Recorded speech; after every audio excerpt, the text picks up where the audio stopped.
And like clockwork, the media is working overtime to smear right-wing groups who are protesting to defend statues.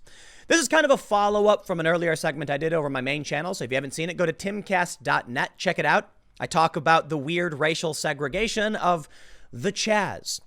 But this was predicted by one comedian.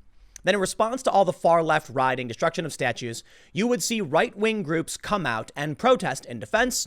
And like clockwork, the media would do what they do best: prop up the left and smear the right. Only this time, the events are so close together, I'd imagine regular people are starting to see the hole in the system. Take a look at these tweets, or these posts from Time Magazine.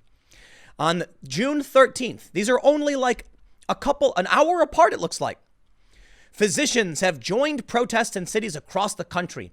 An open letter signed by 1,200 health professionals says protests should not be shut down over fears of COVID-19. Bravo! Good medical professionals standing up against that racism.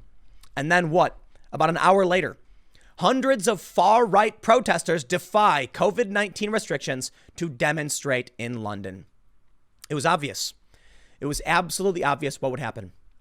Now take a look at this story. As we're recording this, throughout the day, there have been violent clashes in the UK, and I've seen numerous videos of people, I don't know who they are, being brutally beaten by what looks like a group of other people. I don't know what group is which. I don't know who's protesting for what. I can make assumptions that the large groups of mixed, white and black people are probably Black Lives Matter, and maybe the other people who are getting beat up are EDL or right-wing groups or whatever, but I don't know that. I really don't. Reuters seems to at least try to assert that without evidence.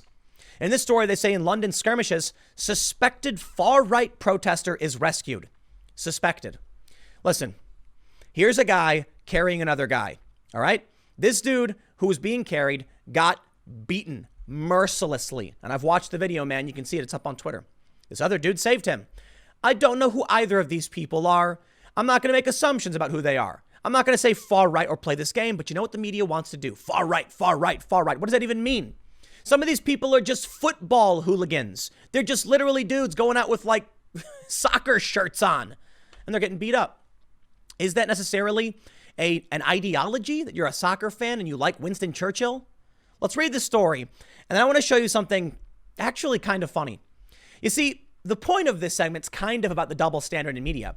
And I believe The Hill accidentally forgot to apply their double standard in a rather hilarious fashion. Let me just show you the story, actually. Here's a banner drop in what looks to be France. And The Hill says, thousands gather in Paris to protest against police brutality. How many of you can read French? I got to admit, it is not that hard to break down what is being said, but I get it. Not everybody knows their colors in French. Well, listen, let me show you this banner. Now, thousands are gathering in Paris to protest police brutality. It's true. The only thing is, the banner reads, Justice pour les victimes du racisme anti-blanc, hashtag White Lives Matter. I think the hashtag may have just given away exactly what this banner is. So I can't help but laugh. Because here's what I said. My kindergarten level French allows me to clearly understand what this sign says, and I'm pretty sure The Hill got this one wrong. And then I thought about it and said, actually, no, The Hill got it right. So I said, actually, The Hill is correct. It's just not what I think they assumed it was. The banner reads, Justice for the victims of anti-white racism from Generation Identity. This is exactly what you can expect, and we predicted it. Right-wing groups, white identitarian groups are going to come up, and they're actually saying the exact same things as Black Lives Matter. They've only changed the word black to white. It's what you'd expect. There's a meme that goes around, and it shows a group of white people being insulted and told they have white privilege and being attacked, and then they form an identity group, like Generation Identity, and then people freak out, oh no, Nazis. Listen, man. Every action has an equal and opposite reaction. And this is why I complained in my previous segment about the left-wing identitarians, because it just breeds identitarianism. That is, race as a pretext for policy or political action. That's authority based on race. There's a bunch of ways you can describe it. But as the left goes out and berates and insults white people, calls them far right and attacks them when they're being attacked in the streets, what do you think's going to happen? Are you now surprised that there is a group called White Lives Matter? No, because they've been attacked relentlessly. And guess what? This may come as a surprise to a lot of these lefties, but there are poor white people who are victims of police brutality. I'm not going to play games about disproportionality or statistics. That's not the point. The point is, you take a group of white people, statistically, there are more than enough white people to have a group of people who have experienced police brutality, who then say, hey, but I'm this race and I feel this way, and they'll find allies. You can argue about whether they're justified or not, but I'm telling you this now, their feelings are subjective, and so are yours. So you might think you're more justified, and they might think they're more justified, and it doesn't matter. The pain exists in these people's minds, whether you think it's right or not. And that's what I was saying the other day about the Dave Chappelle thing, and I've said it over and over again. I respect Dave. I don't agree with him on everything, but I appreciate his perspective, his opinion. I want to hear what he has to say and understand why he's concerned, because, hey, man, there are serious problems popping up. When this stuff happens, what do you see? People are fighting in the streets. I don't want to see that. Why are we fighting, man? We're trying to save lives, not take lives. And I think everybody agrees we shouldn't have people losing their lives for no reason. But you end up with this view of the other. They must be bad. They must be wrong. Listen, I'll sit down and talk with any one of these people so they can explain to me how they feel. And then we'll talk about whatever we need to talk about to figure things out. But let me tell you something, man. I've talked to some of these people before. I think a lot of them have very wrong views. More so wrong than, say, Black Lives Matter or Dave Chappelle. Not all of it is wrong, however. They have a legitimate argument as it pertains to the idea of identitarianism that you on the left are creating. This is why I don't like any of it, because you create these groups. Every action has an equal and opposite reaction, which brings me now to this story. It's from LCI, and it's translated from French, so bear with me because Google Translate isn't known for being perfect. Video. Police violence, a banner for the victims of anti-white racism displayed above the demonstrators. And you can see it says Generation Identitaire, or Generation Identity. Shortly before the start of the Parisian mobilization against police violence, which is taking place this Saturday, a handful of activists of the extreme right group have deployed from the roof of a building a banner in which was written "Justice for the victims of anti-white racism," before it is largely cut by the neighbors. 12 people were arrested. Far right, extreme right, what does that mean? I seriously would like an answer because I honestly don't know. Is right and left defined by the race of the individual? According to the Anti-Defamation League, the answer is yes. If you are white, you are right wing. And if you are black, you are left wing. So it doesn't, ultimately to me, it makes little sense. What is left and right even? There are no political tribes. There's no policies surrounding what is left or right. None of it makes sense. The ADL classifies anti-cop attacks by black identity extremists as left-wing, even though the ideology is identical to an identitarian group like White Lives Matter. What about these people, because they're using their white identity, has anything to do with policy, with healthcare, with taxes, or with culture and tradition? Literally nothing. Think about it this way. There's a couple ways we define the political spectrum: economics and culture.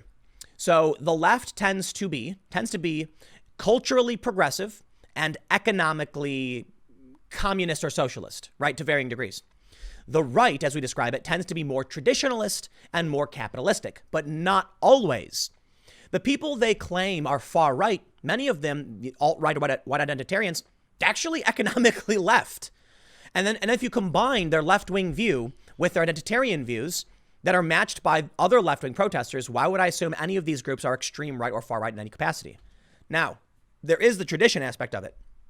When we talk about the right in many circumstances, we're talking about traditional values, right? The wife in the home, cooking dinner, having kids, versus the progressive, which is erasing gender. These are the extreme ends of what we call left and right.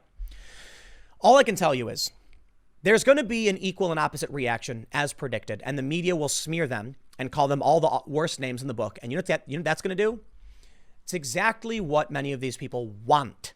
They want an attack on their identity. They like what Black Lives Matter is doing. They like the insults. Did you see the video of the white woman kissing the feet of the black men? They like this because they want you to feel attacked so they can create more identity. They can recruit for their identity groups. I don't like any of it, but I can see where we're all going. The reality is it's predictable. The dominoes are falling over. The Hill seemed to miss this one. I don't think they realized what they were posting about, but, you know, whatever, man. I find it funny. Apparently, locals started shredding the banner, destroying it, but it doesn't matter. The groups exist. To deny that they exist would be wrong, and they'll probably start making tremendous inroads. You know why? There are substantially more white people in these European nations and in the US than there are minorities. This is the danger of what the leftist identitarians are doing. It was a gift. It was a battle, a struggle, a victory for us on the left to get rid of these the racial pretext for these laws. And now the left, because the liberals are a group of people, or I don't want to say liberals, but these leftists. They're the one group who has shown they have a complete inability to learn. They oppose free speech, which forever benefited them. And now they are in favor of racialized laws, which will be their undoing. Why? 70% of this country is white. You do not want to go back to racialized policy. And that's what the white nationalists are really hoping for. Not all of them, but some of them. They post it in forums. They mock and they belittle and they laugh about what's being created. And you get this. The groups are going to be bolstered. And I'll tell you what, man, I can only assume the left wants it to. Same ideology, whatever. They'll get what they get. And now it's going to escalate. The protests going on in the UK, I do not believe have anything to do with this. Okay, they're football hooligans, and they're more nationalist or conservatives, or in some capacities, moderates. Regular people who don't like rioters going around smashing stuff. But they'll call it far right. I'm sorry, man. If right now the only difference between the two groups is don't tear down the statue of Winston Churchill and tear down the statue of Winston Churchill, you have far left extremists and presumably regular Britons. But many of them probably have, varying political ideologies, whatever. You know what, man? It doesn't even matter. What matters is as long as Black Lives Matter and the left starts dominating mainstream culture, and I'll stress, the core argument I am actually not opposed to. I'm down to listen and have these conversations, but it's being hijacked by these insane cultists. And because it's being propped up, it will breed something you wish didn't exist. They want it to exist, I guess. And I'm talking about the regular people, not the crazy weirdos. The crazy weirdos love the villain because it empowers them. Whatever, man, you can see it. I'll leave it there. I got a couple more segments coming up for you in a few minutes, and I will see you all shortly.